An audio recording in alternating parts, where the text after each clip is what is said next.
Bonjour, je suis Abdelaziz Mimoun, avocat au barreau de Versailles. Bienvenue à ce nouveau billet juridique relatif à la transaction. De quoi s'agit-il? Comment pouvez-vous la négocier et quelles en sont les conséquences? Voilà autant de questions auxquelles je vais vous apporter des réponses. La transaction, notez-le, c'est un mode de négociation pour mettre définitivement fin à un litige. Elle permet de régler les conséquences d'une réclamation qui est formée par un salarié, le plus souvent. J'attire votre attention sur le fait que, contrairement aux idées reçues, la transaction n'est pas un mode de rupture du contrat de travail.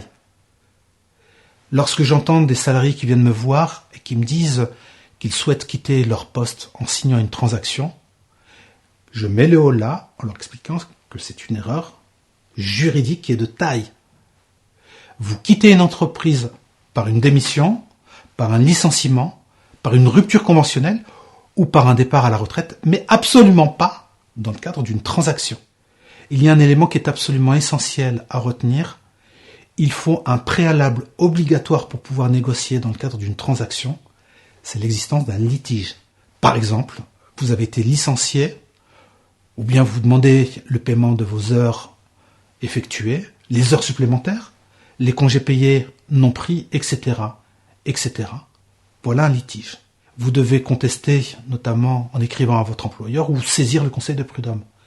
Et c'est à partir de ce moment-là que vous allez convenir d'une transaction pour éteindre l'incendie, le litige finalement. Comment est-ce que vous pouvez négocier une transaction? Alors je vais certainement vous donner l'impression que je prêche pour ma paroisse, mais je vous conseille absolument de vous entourer d'un avocat pour des raisons qui sont extrêmement basiques et simples. Tout d'abord, la transaction, c'est un acte définitif qui est difficile, voire impossible à remettre en cause. Ensuite, le montant à négocier n'est pas toujours simple à déterminer.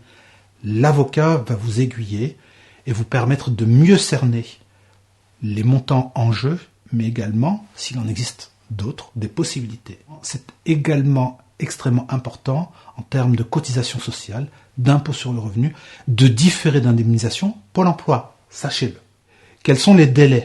Rassurez-vous, la loi ne prévoit aucun délai pour négocier une transaction, mais je vous conseille d'enclencher la problématique relativement rapidement. Attention, elle doit être absolument maniée avec beaucoup de prudence. Le salarié s'engage de façon irrévocable et définitive à ne pas faire de procès. Et si jamais il a intenté une procédure au moment où il signe une transaction, il va s'engager à se désister. En conclusion, la transaction est une vraie opportunité pour le salarié, mais aussi, et il ne faut pas l'oublier, pour l'employeur. Et oui, parce que le salarié est justement indemnisé et évite un contentieux qui est long, pénible, coûteux, mais c'est également vrai pour l'employeur. Lui, de son côté, aura la faculté de clore définitivement un litige. N'oubliez pas, soyez conseillé et assisté pour éviter de mauvaises surprises. Voilà, c'était le billet juridique relatif à la transaction. Je suis Abdelaziz Mimoun, avocat au barreau de Versailles. Je vous donne rendez-vous la semaine prochaine pour un nouveau billet juridique.